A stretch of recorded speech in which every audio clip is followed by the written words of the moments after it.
Olá, professor, professora, sejam bem-vindos, bem-vindas a este curso de formação ao processo seletivo simplificado aí para contratos temporários, né? Sou o professor Jefferson Fiel e estamos aí gravando uma série de aulas que irá contribuir de forma muito significativa na sua formação. Sou professor de raciocínio lógico, sou professor de matemática também, então nós iremos trabalhar o raciocínio lógico e o raciocínio lógico matemático. Esta é a primeira de uma série de aulas que eu estarei disponibilizando para vocês para poder, digamos assim, reforçar aquilo que nós já trabalhamos na aula online. Então, você que não pôde, por um motivo ou outro, estar presente na nossa aula online, tem a oportunidade de assistir essa aula e rever os principais conteúdos que nós abordamos, os principais não, todos os conteúdos que nós trabalhamos de uma forma mais, digamos assim, coesa, né, para que você consiga aí ter uma boa formação e com certeza isso vai fazer a diferença na sua prova. Bom, vamos lá, galera, sem muita delonga, eu costumo dizer de forma bastante clara a todas as pessoas que enfrentam desafios na vida, né? Não existe obstáculo grande, né? Se a sua vontade de vencer for maior. Sabemos que esse concurso é um dos maiores processos, é o maior processo seletivo já realizado pela Secretaria de Educação, né? Com mais de 41 mil inscritos, então a concorrência vai ser grande e vai vencer, claro, os mais preparados. E vocês com certeza estão nesse rol aí. Então vamos lá. O conteúdo programático de raciocínio lógico, lembrando que raciocínio lógico, tanto para quem vai fazer para técnico quanto para quem vai fazer como professor, são 4 questões de raciocínio lógico. Cada questão vale 1 ponto. Então, todas as questões do processo seletivo, ela tem peso 1. Então, observe como é muito significativo você acertar cada uma das questões, tá? Porque elas têm os mesmos pesos. Então, o raciocínio lógico, nesse sentido, ele ganha muita força. Uma questão que você acertar pode fazer a diferença entre a sua aprovação ou reprovação. Então, nós temos aí os conteúdos de raciocínio lógico matemático e temos os conteúdos de raciocínio lógico. Nós vamos trabalhar um pouco de cada, tá? Então, vou estar disponibilizando aulas sobre esses assuntos, algumas trataremos de forma ao vivo, no online, e outras eu disponibilizarei através de videoaulas, ok? Bom, então para a aula de hoje, o que nós vamos falar? Nós vamos dar a introdução no conceito do raciocínio lógico e vamos falar sobre proposições lógicas, beleza? Então, se você nunca ouviu falar de lógica, professor, não faço a mínima ideia, isso é algo que confunde a minha cabeça, como diz lá os nossos alunos, buga a minha cabeça. Fica tranquilo que nós vamos tentar de uma forma bastante clara, né, e inequívoca dar esse conhecimento para vocês, beleza? Então vamos começar primeiro falando do que é lógica. E aqui eu já quero chamar a atenção de vocês, porque é muito comum, mas muito comum mesmo, as pessoas confundirem raciocínio lógico com raciocínio consensual. O que é isso, gente? Qual é a diferença, professor, da lógica consensual para o raciocínio lógico? O senso comum, gente, o senso comum é aquilo que faz parte do nosso dia a dia. Tipo assim, você olha para uma parede branca, você sabe, essa parede é branca. Você olha para o sol, você sabe que o sol é amarelo. Você olha para o céu, se ele estiver límpido, né? Claro, o céu é azul. Você olha para um determinado objeto e você consegue distingui-lo, que tipo de objeto é, ou que cor ele ocupa, ou forem as características desse objeto. Isto é senso comum. Quando você diz tipo assim, Pelé é argentino, você sabe que Pelé não é argentino. Então o senso comum diz, Pelé não é argentino, isso é falso, tá? Neymar joga voleibol. Não, Neymar é jogador de futebol, não é de voleibol. Então, o senso comum te dá, digamos assim, esta validação ou não daquilo que está sendo informado. Então, entendo que senso comum é algo próprio do ser humano quando ele caracteriza uma determinada situação, um determinado objeto, enfim, alguma coisa. Então, ele age de forma consensual. Quando nós falamos de raciocínio lógico, aí tudo isso cai por terra. Porque o raciocínio lógico é um conjunto de normas, de regulamentos, que vão ditar o que é e o que não é verdadeiro. Então, quando se tratar de raciocínio lógico, pare, galera, stop. Vocês falam inglês? Não. Tem professor de inglês aí? De repente tem. Cara, eu não falo nada de inglês, tá? De vez em quando eu solto umas palavrinhas aqui só de zoeira, só para descontração mesmo, pra gente entrar num clima, tá? E não leve a sério meu inglês. Veja bem, gente, stop, pare. Raciocínio lógico não é senso comum. Raciocínio lógico é um conjunto de normas. Sendo assim, você precisa conhecer quais são as normas que regimentam o raciocínio lógico para só a partir daí você dizer se é verdadeiro ou falso. Ponto final. Então não se discute isso. Por quê? Porque existe uma regra, ok? Ficou claro? Tá? Então, a lógica, ela estuda exatamente o quê? As leis necessárias à construção de um raciocínio perfeito, distinguindo o senso comum do raciocínio lógico, ok? Não esqueçam disso. Quando eu falo de sequência lógica, que é uma terminologia que a gente vai usar mais na frente, o que é isso? É um conjunto de passo a passo para a gente atingir um determinado objetivo. Você quer construir uma ideia, um pensamento, você vai seguindo um passo a passo. E isso é chamado de sequência lógica. Nós usamos muito esta terminologia quando nós formos estudar sequências de números, sequências de objetos, sequências de figuras. Qual é a lógica que está por detrás disso? Mais na frente vamos usar muito isso. Beleza? Então vamos lá. Quero perguntar para vocês o seguinte. Para um pouquinho, responda aí. Qual é a cor desta cadeira da imagem 1? Pense. Ah, professor, ela é preta. Ok. Qual é a cor desta mesa na imagem 2? Ah, professor, ela é azul. Ok, beleza. Minha pergunta para vocês é a seguinte. A cadeira, imagem 1, é branca. E a mesa, imagem 2, é amarela. Isto é uma afirmativa, ok? Encarem isso como uma afirmativa. Aí eu pergunto para vocês, isto é falso ou é verdadeiro? Para, pensa, dá uma pausa no vídeo, analisa a pergunta e responda de acordo com o que você acha, ok? Beleza. Bom, vamos lá. Cadeira, professor, não é branca, a cadeira é preta. A mesa não é amarela, professor, ela é azul. É claro que isso é falso. Ok, muito bem, isso é falso mesmo. Tá certinho, ok? Agora, se eu dissesse assim para vocês. Mesma situação, cadeira preta, mesa azul, e pergunto o seguinte. A cadeira, imagem 1, é branca. Ou a mesa, imagem 2, é amarela. O que você me diria? Dá uma pausa no vídeo e responda. E aí, qual foi sua resposta? Ah, professor, é falso também, né, professor? A cadeira não é branca, a mesa não é amarela, então é falso. Muito bem, pensou direitinho, tá certo? Tranquilo? Vamos lá para uma terceira situação. De novo, professor. Isso, cadeira preta, mesa azul. Vamos para a pergunta. Se a cadeira, imagem 1, é branca, então a mesa é amarela, da imagem 2. E agora, o que você me diria? Professor, mudou nada, a cadeira continua sendo preta, a mesa continua sendo azul. Bom, verdade, você não disse errado com relação a isso. Tá tranquilo. Mas essa questão, da forma como ela foi formulada, ela é verdadeira. Ah, professor, como assim? Agora a gente entra naquilo que eu falei. Galera, senso comum é uma coisa, raciocínio lógico é outra. Quando eu falo em raciocínio lógico, eu preciso verificar qual é o conjunto de normas que está regendo ele naquele momento.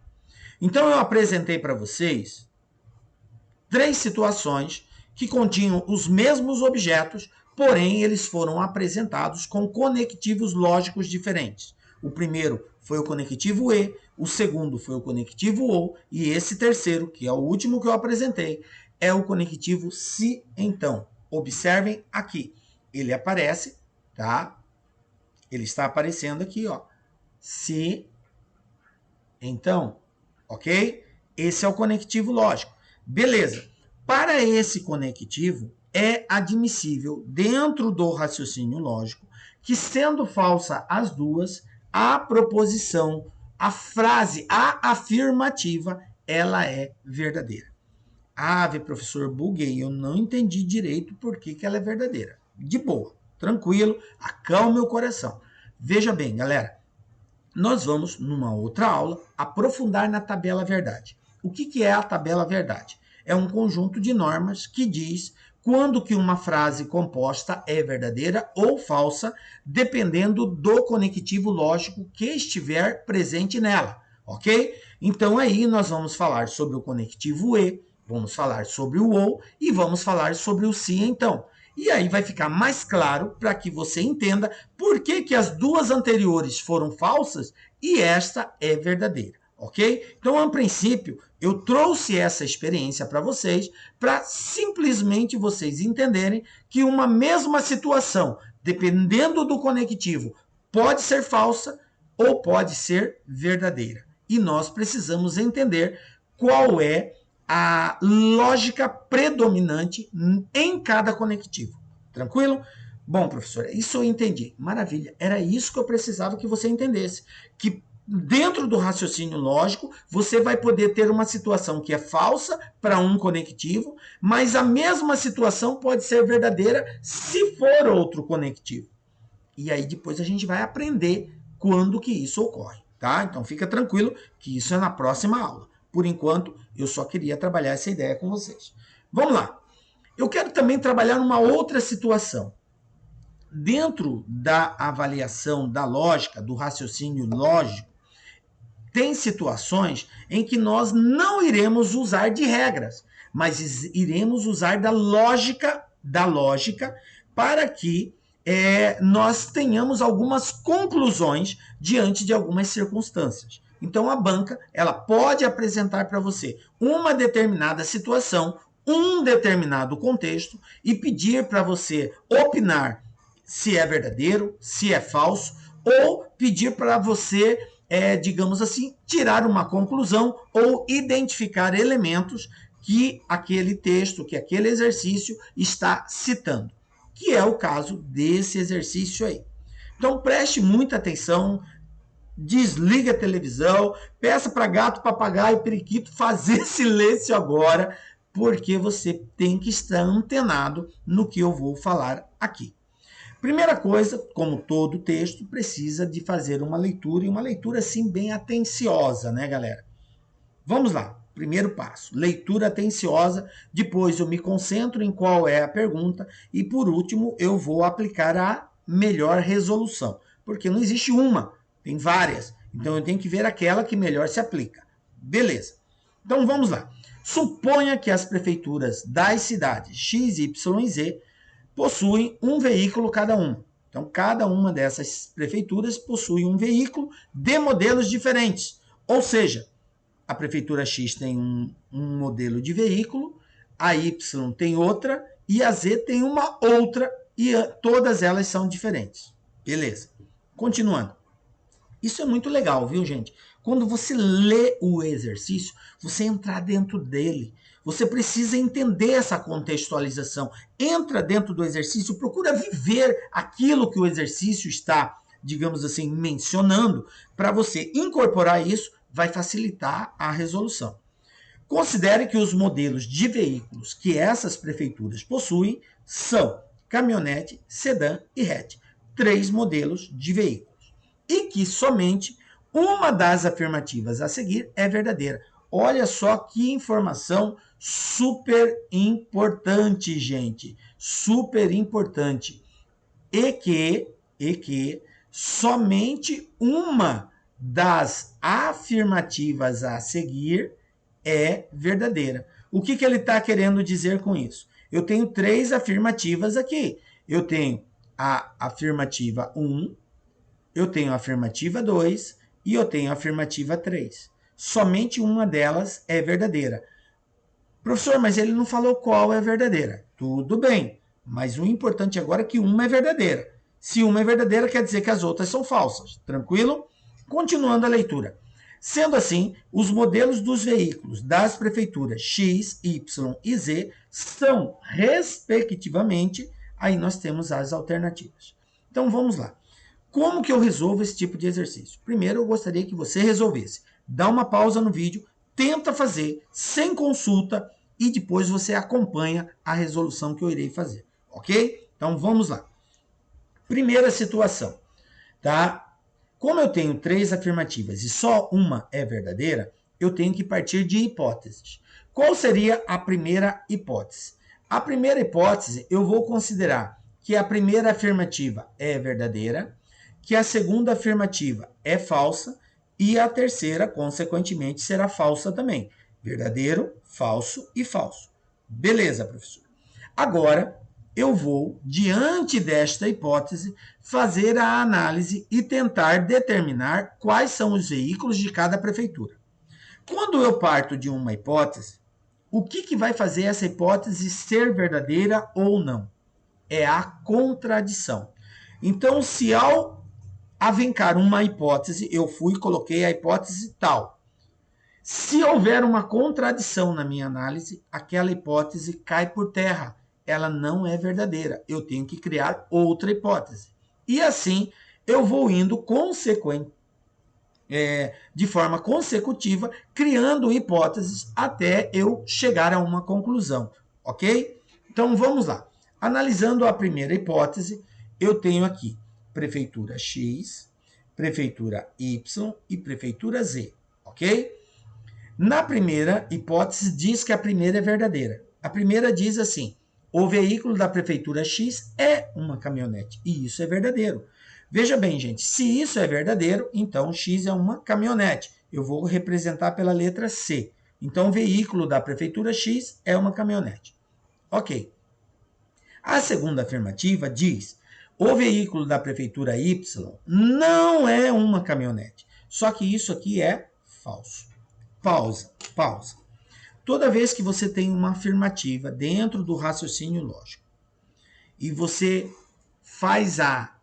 diz que esta afirmativa é falsa, então é porque o verdadeiro é o contrário. Então, se tem lá que o veículo da prefeitura Y não é uma caminhonete, e isso é falso, o que seria verdadeiro? Que é uma caminhonete. Entendem isso? O contrário. Porque está dizendo que não é, mas é falso. A hipótese que eu criei é que isso seria falso. Então, considerando falso, então não é uma caminhonete falso. O que é verdadeiro? É uma caminhonete. Mas aí eu tenho um problema. Por quê? Porque eu já considerei que quem tem caminhonete é a prefeitura X. E aqui no texto ele diz que os veículos são de modelos diferentes.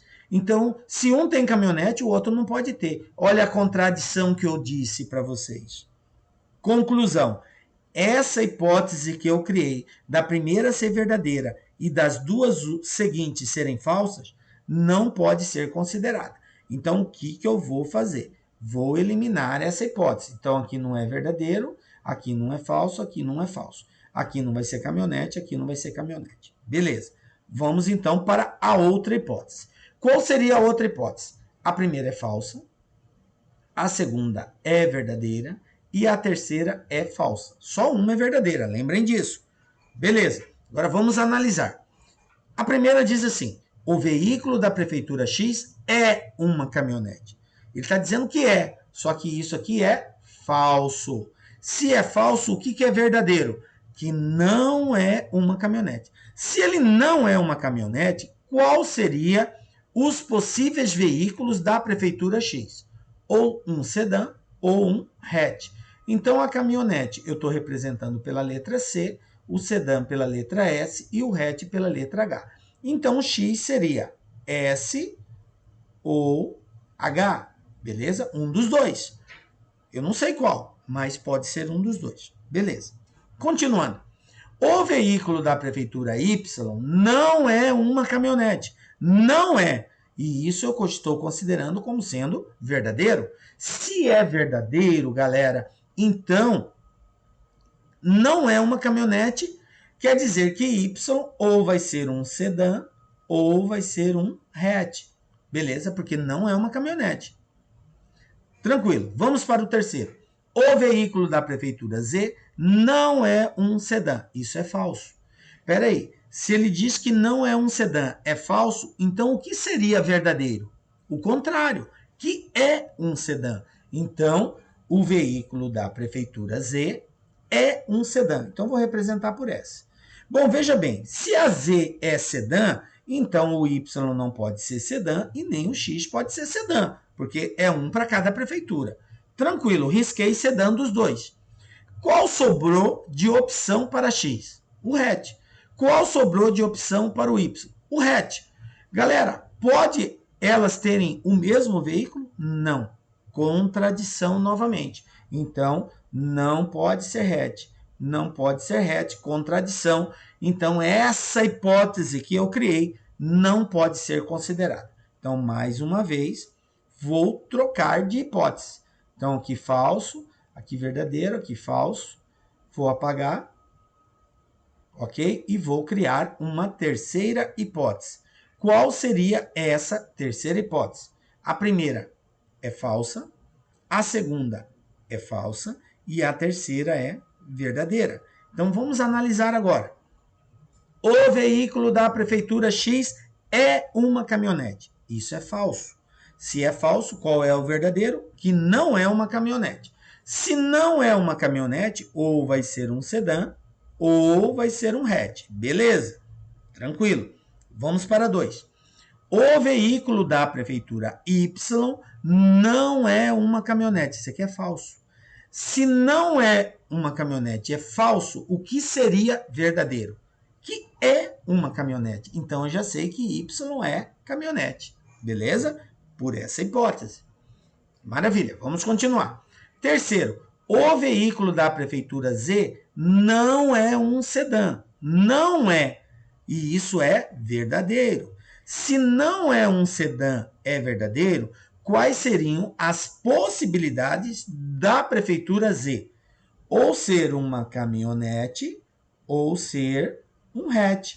Porque sedã não é. E isso é verdadeiro. Mas espera aí, professor. Caminhonete não vai poder ser. Por quê? Porque eu já sei que Y é caminhonete. Então não pode ser caminhonete. O que restou para a prefeitura Z? Restou hatch. Ah, beleza. E a X, qual seria? Eu disse que a X pode ser S ou pode ser H. Ou seja, sedã ou hatch. Mas hatch, eu acabei de chegar na conclusão que é da prefeitura Z. Então não pode ser da X, porque não pode ser igual. Quem sobrou para a prefeitura X? O sedã. Conclusão, letra B, a prefeitura X é sedã, a Y é caminhonete e a Z é o hatch. Ok, galera? Belezinha? Tudo de bom até aí? Vamos lá, para mais um exemplo. Olha só, usando a lógica. Em um concurso público, existiam 4 vagas e exatamente 4 amigos eram os candidatos a essas vagas. Nós temos João, Maria, José e Márcia. Para brincarem com seus familiares, fizeram as seguintes afirmações. José foi o segundo colocado e Márcia a terceira. José foi o primeiro, Maria a segunda. Márcia foi a quarta e João o segundo. Se em cada uma dessas afirmações existe uma informação verdadeira e outra falsa, o candidato que chegou em quarto lugar foi. Aí nós temos as alternativas. Então, mais uma vez, eu peço para você dar uma pausa no vídeo, tenta resolver sem consultar nada, depois acompanha a solução que nós iremos dar para essa questão. Beleza? Vou até beber uma água enquanto isso. Maravilha? Já resolveu? Então vamos lá. Galera, olha só. Mais uma vez eu peço, leiam o exercício com atenção, entrem dentro do exercício, interiorizem isso, tá? Em um concurso público existiam 4 vagas e exatamente 4 amigos eram candidatos. Então eu tenho o nome de 4 pessoas que participaram de um concurso e eles fizeram uma brincadeira com as suas famílias, falando sobre a colocação de cada um para ver se eles descobriam quem era a que chegou em quarto lugar, ok? Veja bem, uma informação muito importante aí é que se em cada uma dessas afirmações, isso aqui é uma afirmação, isso é outra afirmação, isso é outra afirmação. Eu tenho 3 afirmações. Se em cada uma delas existe uma verdadeira e outra falsa, ou seja, em cada frase dessa, ele nos coloca 2 situações. Se você considerar que a primeira é verdadeira, obrigatoriamente a segunda terá que ser falsa. Se você considerar que a primeira é falsa, obrigatoriamente a segunda será verdadeira. Entendem isso? Porque ele falou que existe uma verdadeira e a outra falsa. Quem chegou em quarto lugar? Vamos lá. Mais uma vez, precisamos criar hipóteses. Professor, tudo tem que criar hipóteses? Tudo não. Mas em exercícios desse tipo, eu preciso criar hipóteses. Porque eu tenho que partir de uma circunstância, de uma situação, considerar algo e a partir daí eu verifico se vai haver ou não contradição. Se houver contradição, a hipótese que eu criei está errada, aí eu mudo ela. Se não houver contradição, eu vou chegar a uma conclusão e vou conseguir encontrar a resposta da questão, ok? Então vamos lá. Hipótese 1. José foi o segundo colocado. Eu vou considerar que isso aqui é verdadeiro, tá? Como o exercício diz que somente uma é verdadeira, obrigatoriamente Márcia foi a terceira colocada, vai ser falso, ok? Obrigatoriamente, porque eu considerei que José foi o segundo é verdadeiro. Maravilha. Agora vamos para a segunda frase. José foi o primeiro colocado. Opa, isso aqui vai ser falso, porque eu estou considerando que ele foi o segundo. Então, dizer que ele foi o primeiro é falso, ok? Então, eu tenho que analisar com base na hipótese que eu criei, tá? Bom, mas espera aí, o exercício falou que se uma é verdadeira, outra é falsa. Se uma é falsa, outra é verdadeira. Então, se José foi o primeiro, é falso. Obrigatoriamente, Maria foi a segunda, terá que ser verdadeiro. Opa, tem uma contradição aqui. Por quê? Porque eu disse que José foi o segundo colocado. E aqui está dizendo que Maria foi a segunda. Eu não posso ter 2 pessoas na mesma colocação. Olha a contradição aí. Então, essa hipótese que eu criei inicialmente, de José sendo o segundo colocado verdadeiro, caiu por terra. O que eu vou ter que fazer? Eu vou ter que apagar essa hipótese. Apaga essa ideia, ok? Então, vamos para a próxima hipótese. Então, agora, não deu certo dizendo que era verdadeiro, então eu vou dizer que é falso. José foi o segundo, é falso. Consequentemente, Márcia, a terceira, vai ser verdadeiro, porque se uma é falsa, a outra é verdadeira. Beleza. Agora eu vou para a segunda frase. José foi o primeiro colocado. Aí você vai dizer, professor, eu não posso, o que eu vou dizer? Porque eu sei que o segundo vai ser falso, mas o primeiro pode ser verdadeiro, pode ser falso, e aí, o que eu coloco? Quando você novamente estiver em uma situação onde você não tem aonde se apoiar, você vai criar outra hipótese, tá? Então eu vou criar uma outra hipótese. Eu vou supor que José foi o primeiro colocado, é verdadeiro. Professor, eu poderia dizer que é falso? Poderia. E aí você continua a sua análise e verifica se vai encontrar uma contradição. Se encontrar, você muda. Se não encontrar, tá? Você vai chegar na resposta. Então vamos lá. Considerando que José foi o primeiro colocado, é verdadeiro. Obrigatoriamente, Maria foi a segunda, vai ter que ser falso, certo? Porque só uma é verdadeira. Então eu já tenho até agora que Márcia foi a terceira, verdadeiro, e que José foi o primeiro. Agora vamos para a última frase. A última diz assim: Márcia foi a quarta colocada. Opa, tem um problema. Eu estou considerando que Márcia foi a terceira aqui em cima. E isso é verdadeiro. Então Márcia foi a quarta, isso aqui será falso, ok? Mas espera aí, se uma é falsa, a outra tem que ser verdadeira. Então o que é verdadeiro? João foi o segundo colocado. Vou verificar se há contradição. Eu sei que José foi o primeiro, eu sei que Márcia foi a terceira, até agora eu não tinha nada sobre o segundo. Então, João foi o segundo, verdadeiro. Beleza. Conclusão, eu sei quem é o primeiro, José, sei quem é o segundo, João, sei quem é o terceiro, Márcia, quem que sobrou como quarto? Maria. Então, resposta, letra B. Maria foi a quarta colocada nesse concurso aí. Tranquilo?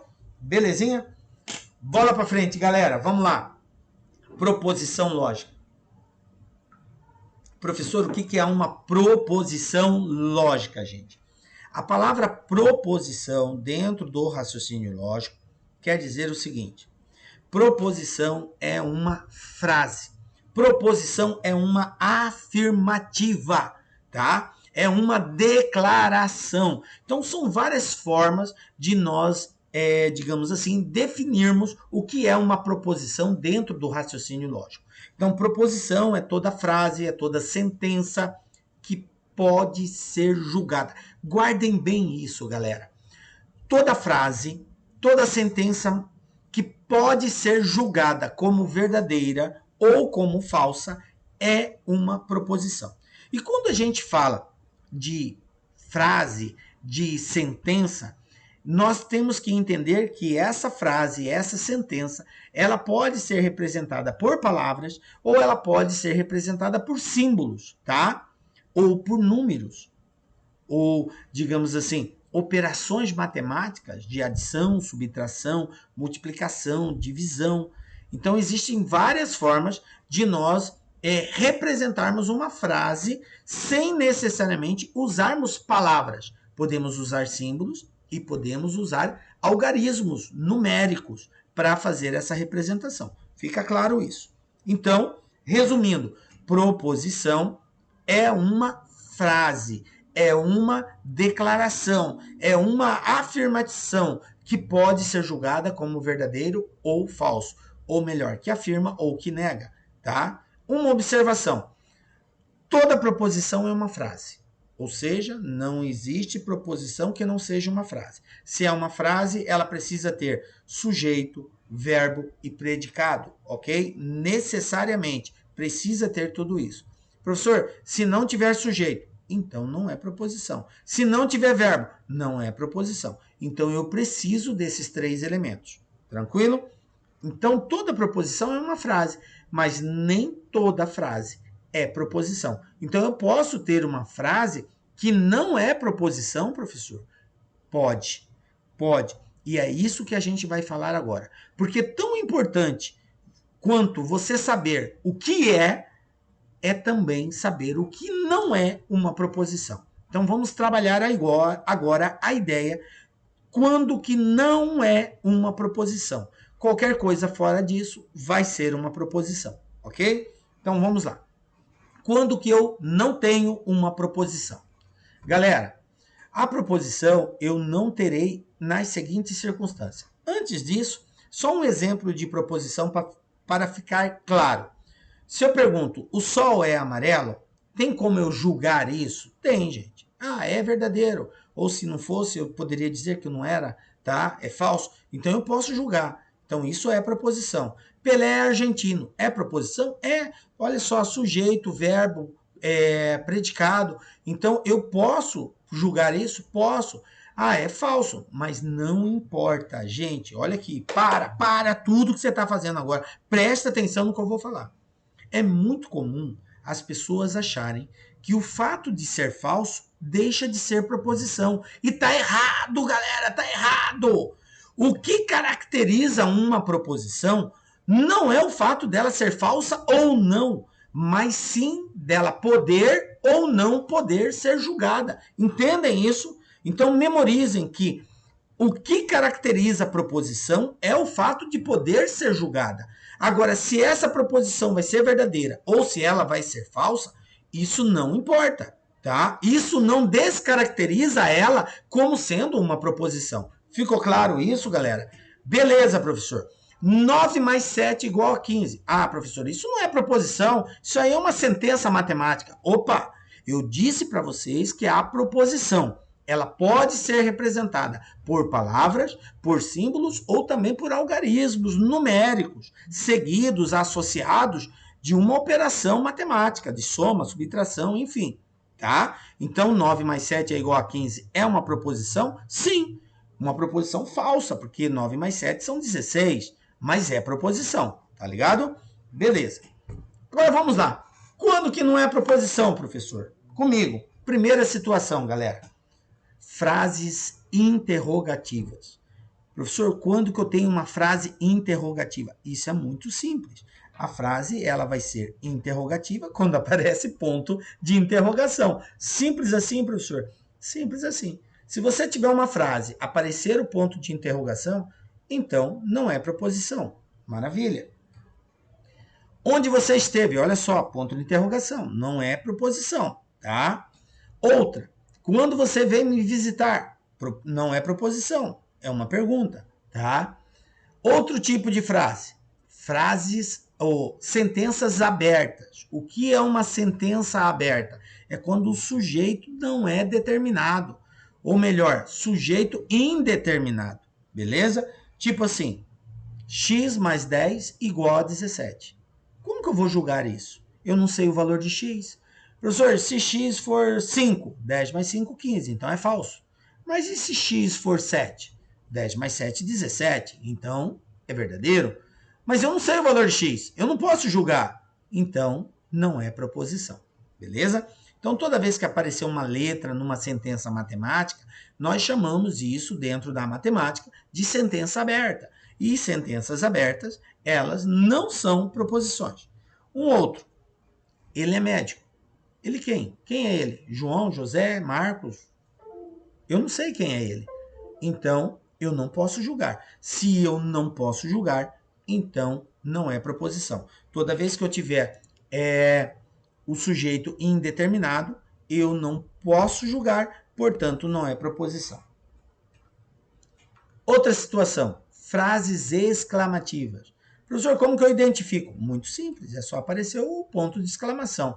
A frase exclamativa é a expressão de um sentimento, então eu não tenho como julgar isso. Que belo dia! Gente, tá arrumando o maior temporal. O céu tá fechando, nuvens escuras, mas para mim é belo.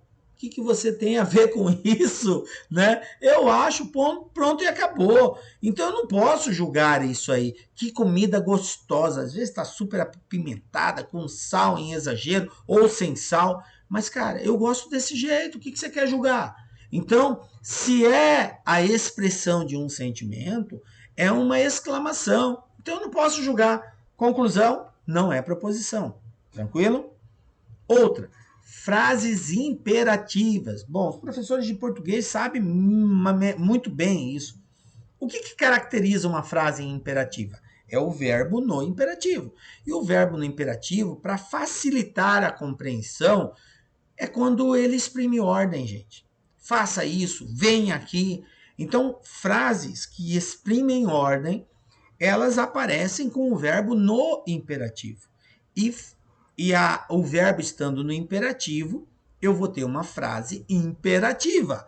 Portanto, ela não é proposição. Não tem como eu julgar, tá? Não faça isso. Vem aqui agora. É uma ordem, ok? Beleza. Outra situação. Promessas ou desejos.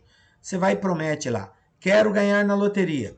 Ou juro que amanhã trago o livro. Pô, você está prometendo, eu também quero ganhar na loteria. Não tem como julgar isso. Isso é uma promessa ou é um desejo, então não é proposição, ok? Outra, frases contraditórias. Veja bem, a frase que afirma e nega ao mesmo tempo, né? Então, isso é uma frase contraditória, não é proposição. Exemplo, agradar a todos é não agradar a pessoa alguma. Peraí, eu agrado a todos ou eu não agrado pessoa alguma? Como que agradar a todos é não agradar ninguém? Peraí, tem alguma coisa errada. Então, isso é uma frase contraditória, não é proposição. Outra, sentença autorreferente, que fala de si mesmo, tá? Por exemplo, esta sentença é falsa. Esta sentença é falsa. Se ela é falsa, então o que seria verdadeiro? Que a sentença é falsa. Mas espera aí, se é verdadeiro que ela é falsa, então ela não pode ser verdadeira, ela vai ser falsa? Mas se ela é falsa, então não pode ser. Vocês entenderam a contradição? Buga a cabeça da gente. Então, sentenças que falam de si mesmo, autorreferentes, não são proposições, ok? É chamado aí, aí tem um exemplo que eu coloquei aí, do paradoxo do mentiroso, que é exatamente, esta sentença é falsa. Beleza? Continuando, a frase dentro desta aspas é uma mentira. Espera aí, se ela é uma mentira, então a verdade é que ela é uma mentira. Mas se a verdade é que ela é uma mentira, então sendo mentira, ela não é verdade. Olha só o bug que dá na cabeça. Beleza? Então, autorreferente não são proposições. Resumindo, dicas fiel para a gente memorizar o que nós trabalhamos até agora na nossa aula. Então, a gente falou que proposição é uma frase, é uma declaração que pode ser julgada como verdadeira ou falsa. Essa frase, ela pode ser constituída por palavras, ela pode ser constituída por símbolos, a gente ainda vai ver isso, e ela pode ser constituída por uma sentença matemática, pela representação de algarismos matemáticos seguidos associados a operações matemáticas. Beleza. E quando que ela não é uma proposição? Então vamos lá. Não são proposições, tá? Sentenças interrogativas, exclamativas, imperativas, desejos, promessas contraditórias e sentenças autorreferentes. Não são proposições, pois não é possível dizer que são verdadeiras ou falsas. Galera, e assim, ó, chegamos ao fim da nossa aula. Beleza, galera? Espero ter ajudado vocês até aqui. E o que nós vamos fazer agora? Assista essa aulinha, eu vou colocar lá depois no grupo uma lista de exercícios, tá? Para você tentar fazer em cima dessa primeira parte. Ah, professor, mas na aula de ontem teve outros assuntos. Fica tranquilo, nós vamos postar outra parte dessa aula, onde a gente vai entrar nos conectivos e na parte de símbolos. Mas agora eu preciso que vocês vejam esse vídeo, façam as atividades, concentre nessa informação e aí na próxima aula eu já vou disponibilizar para vocês a continuidade da aula de ontem, seguida de mais exercícios. Beleza? Um beijo no coração de vocês, gente, e até a próxima, com a graça de Deus, porque só Ele nos dá a certeza de estarmos aqui. Forte abraço.